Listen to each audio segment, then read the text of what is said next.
Les podcasts du Figaro.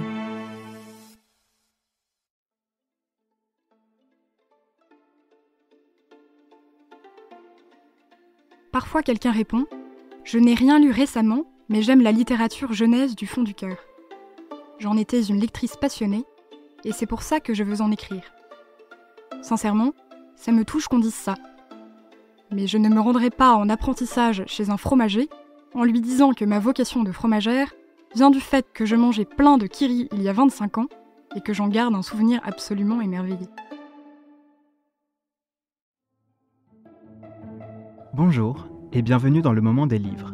Vous venez d'écouter un extrait d'Écrire comme une abeille de Clémentine Beauvais, publié chez Gallimard Jeunesse. Un ouvrage pour tout comprendre de la littérature pour enfants et adolescents. Je m'appelle Dorian Grelier et je suis avec l'auteur de ce livre, également enseignante-chercheuse en littérature jeunesse à l'Université d'York. Aujourd'hui, elle répond à mes questions depuis le Royaume-Uni. Bonjour Clémentine Beauvais. Bonjour. Alors la littérature jeunesse est extraordinairement riche, plurielle, pleine de formes et de styles innovants. Elle est même difficile à écrire selon vous. Alors de quel désir est né cet ouvrage et pourquoi écrire comme une abeille ? Cet ouvrage est né principalement du fait qu'on me posait beaucoup la question lors de mes différentes interventions de comment est-ce qu'on écrit pour les enfants, est-ce que c'est différent d'écrire pour les enfants que pour les adultes, etc. J'ai un parcours dans le milieu universitaire autour de la théorie de la littérature jeunesse. Pour moi, ça compte énormément de dire que oui, il y a une théorie de la littérature jeunesse qui est distincte, différente et pas inférieure à celle de la littérature pour adultes, qu'il y a des manières d'écrire pour les enfants, qu'il y a des formes qui sont propres à la littérature jeunesse, des genres, etc. Et ça comptait beaucoup pour moi de transmettre ce savoir-là. Ça faisait des années que je le faisais sur mon blog et j'avais vu tout de suite qu'il y avait un intérêt très fort de la part des parents, de la part des gens qui veulent en écrire, de la part des bibliothécaires, des libraires, des profs, etc. Et donc, depuis longtemps, j'avais envie d'écrire un livre entier sur la question. Ça faisait longtemps que j'en parlais avec Gallimard Jeunesse. Et puis finalement, quand je l'ai écrit, il est très vite devenu absolument énorme en termes de taille. C'était censé être un petit manuel et c'est devenu un gros ouvrage à la fois théorique et pratique. Parce qu'en fait, il y a tant de choses à dire et il y a si peu de choses qui sont déjà connues à la fois du grand public et même des professionnels. Et donc, c'est comme ça que c'est devenu ce livre assez lourd et assez grand, mais j'espère pas lourd à lire, juste lourd à porter dans les mains. Et pourquoi écrire comme une abeille ? Parce qu'en fait, c'est une phrase de Philippe Pullman, grand auteur pour la jeunesse, qui dit qu'il faut lire comme un papillon et écrire comme une abeille, et c'est-à-dire donc lire en butinant dans tous les sens et écrire en faisant son miel de ce qu'on a butiné. Et pour moi, c'est très important parce que l'un des grands partis pris de l'ouvrage, et vous l'avez lu dans la citation en entrée, c'est que pour bien écrire de la littérature jeunesse, il faut commencer par en lire et par comprendre comment la lire, c'est-à-dire pas la lire comme de la littérature adulte, pas de la lire comme quelque chose d'inférieur à la littérature adulte, la lire en ses propres termes, la comprendre, l'analyser, etc. Et c'est ce que j'essaye de faire dans le livre en entier. Alors vous dites qu'il est difficile de dire ce qu'est un bon livre jeunesse, mais qu'est-ce qu'un mauvais livre jeunesse alors ? C'est beaucoup plus facile de parler de mauvais livre jeunesse que de bon livre jeunesse. Pour moi, l'archétype du mauvais livre jeunesse, c'est un livre pour adultes, et surtout quand il fait semblant d'être de la littérature jeunesse et qu'il adopte entre guillemets des formes de la littérature jeunesse, mais qu'en fait il ne fait que les singer pour ses propres intérêts qui sont en fait des intérêts d'adultes. C'est-à-dire typiquement vous allez avoir des livres en forme de fables, d'aphorismes, de machins à la fois mignons et puis profonds, pseudo-profonds, et qui adoptent des personnages enfantins ou anthropomorphiques pour essayer de dispenser des espèces de sagesse pseudo-naïve. C'est des livres dans lesquels les enfants ne s'y trompent pas du tout, ils s'y retrouvent absolument pas, et les adultes qui s'y retrouvent ont des exigences, me semble-t-il, bien peu élevées. Et ça, c'est vraiment des livres que je trouve assez agaçants. Ouais. Est-ce qu'un lecteur de littérature jeunesse sera forcément un lecteur vorace de littérature adulte ? Non, je pense pas que les études permettent de conclure sur ce sujet-là, d'un point de vue empirique du moins. Je pense que c'est difficile, même pour moi, je vous cache pas, de me dire que mes enfants pourraient être de grands lecteurs enfants et puis ensuite plus rien lire à l'âge adulte. C'est très très difficile, je préférerais qu'ils soient des lecteurs pour toute la vie. Mais je pense qu'il faut quand même voir qu'il y a quand même une valeur à lire de la littérature jeunesse quand on est enfant, même si plus tard on lit entre guillemets plus plus jamais rien. Déjà, ça peut toujours revenir. On voit que les courbes de l'alphabétisation et de la littératie, comme on dit, remontent à l'âge adulte, notamment chez les hommes. On est souvent très triste de voir que les garçons arrêtent de lire vers 12 ans, mais parfois ils reprennent à 40 ans, et ça c'est vraiment un vrai phénomène qu'on voit.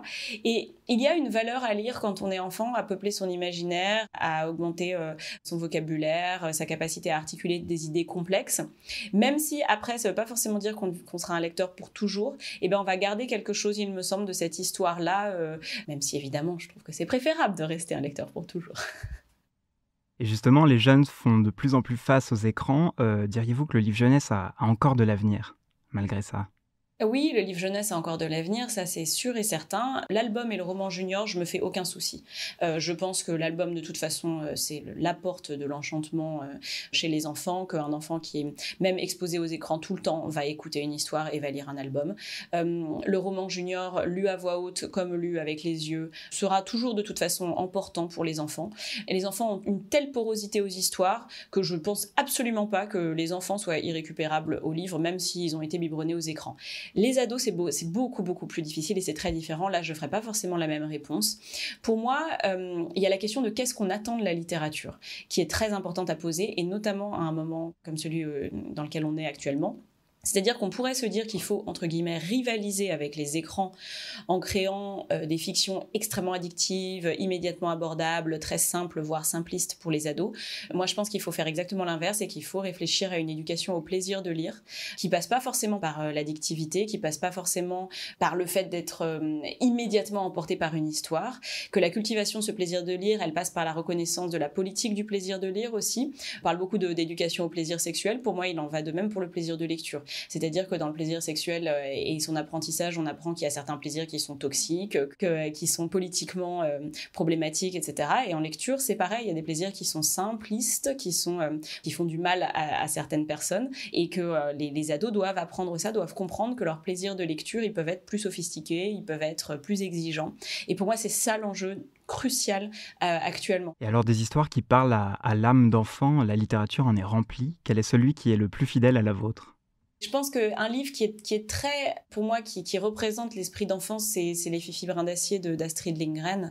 On a une petite fille qui est à la fois extrêmement forte et extrêmement fantasque, qui va tenir tête aux adultes, qui va vraiment servir tous les fantasmes enfantins, d'avoir plein de bonbons, de vivre toute seule dans une grande maison.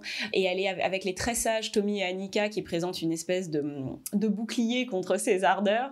Et ces trois-là ensemble, ça a été écrit en 1945, mais ça reste pour moi hyper représentatif d'un livre pour enfants. C'est Fifi Brin d'Acier, le livre pour enfants, quoi.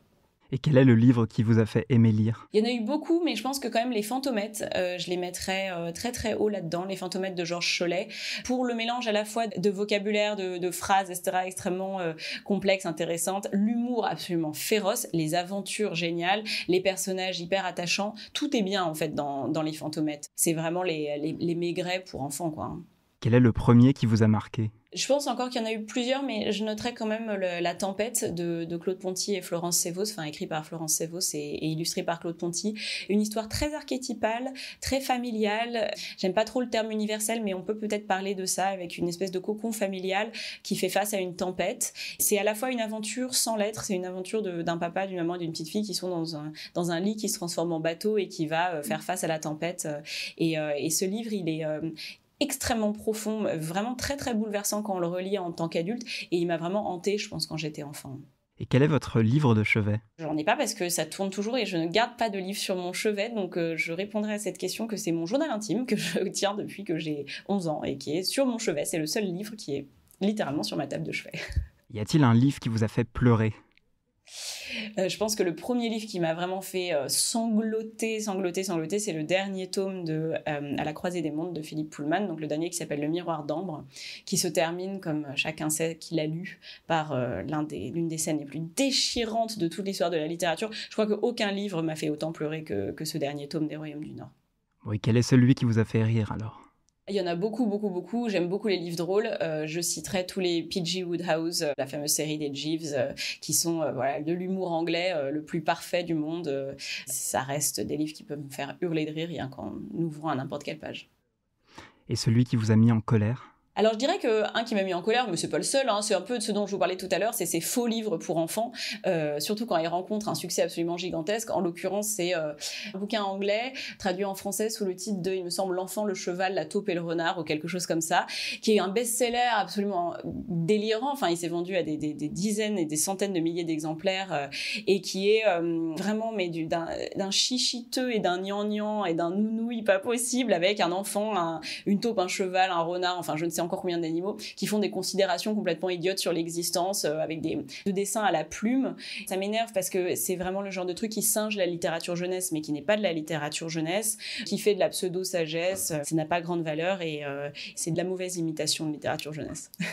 Et quel livre aimez-vous offrir ? Alors, un livre que j'ai beaucoup offert et que j'adore encore offrir, c'est Rosa Candida de l'Islandaise Auðurada Ólafsdóttir, qui est un livre vraiment, mais complètement hors norme, qui parle d'un jeune garçon qui part avec un bébé dans un lieu, une espèce de jardin de roses. On ne sait pas trop où, dans un pays qui ressemble un peu à l'Italie. Il part d'un pays qui est peut-être l'Islande. Et je ne sais pas comment le décrire. C'est d'une poésie extrêmement étrange et qui existe nulle part ailleurs, avec un côté fable, un côté étrangement médiéval. C'est un de ces livres qui sont très pratiques à offrir parce qu'ils plaisent à beaucoup de gens. En fait, ils peuvent plaire à la fois au grand-oncle ronchon, à la cousine de 20 ans, à la tante de 60, et parce que, je sais pas, il y a quelque chose dedans qui est à la fois d'une fraîcheur et d'une luminosité qui peut plaire à tout le monde. Je rappelle que vous êtes l'auteur d'Écrire comme une abeille, publié chez Gallimard. Merci Clémentine Beauvais. Merci.